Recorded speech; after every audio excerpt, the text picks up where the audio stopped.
Hello friend, स्वागत आहे तुमचं दीपालीज कुक्स व्हिडिओमध्ये। आज आपण छान अशी मँगो लस्सी बनवणार आहोत।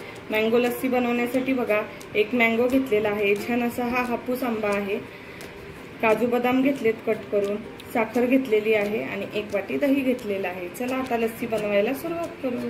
आंब्याच्या आतील गर सर्व या मिक्सरच्या भांड्यात काढून घेतलेला आहे। थोडीशी साखर घालूया आपण। तुम्हाला हवी असेल तर तुम्ही वापरू शकता, नाही घातली तरी चालेल, कारण आंबा आपला गोडच आहे। मी यामध्ये साखर घातली। आता ही आपण मिक्सरवरती फिरवून घेऊ।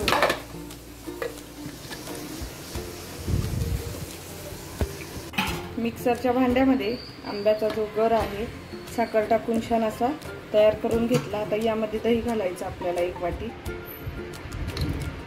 मस्त अशी आपण मँगो लस्सी तयार करूया घरच्या घरी, खूपच मस्त। व मिक्सरच्या भांड्यामध्ये बघा, छान अशी आपली लस्सी मी तयार करून घेतलेली आहे।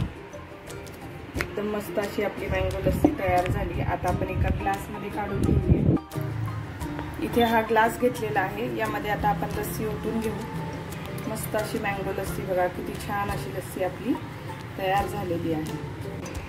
ती आपण या ग्लासमध्ये ओतून घेतली। यावर थोडे मँगोचे काप टाकूया कट केलेले। त्याचबरोबर आपण ड्रायफ्रूट पण घालू। बघा किती सुंदर आणि एकदम मस्त अशी आपली घरच्या घरी मँगो लस्सी तयार झालेली आहे। एकदम सिंपल, सोपी आणि हेल्दी आणि मस्त अशी रेसिपी आहे। तुम्ही पण नक्की करून बघा अशा पद्धतीने ही मँगो लस्सीची रेसिपी। माझी रेसिपी तुम्हाला कशी वाटली हे पण मला कमेंट करून सांगा। आणि अशाच माझ्या नवनवीन रेसिपी पाहण्यासाठी दीपालीज कुक्स स्टुडिओला लाईक करा, शेअर करा, कमेंट करा, सबस्क्राईब करा। थँक्यू।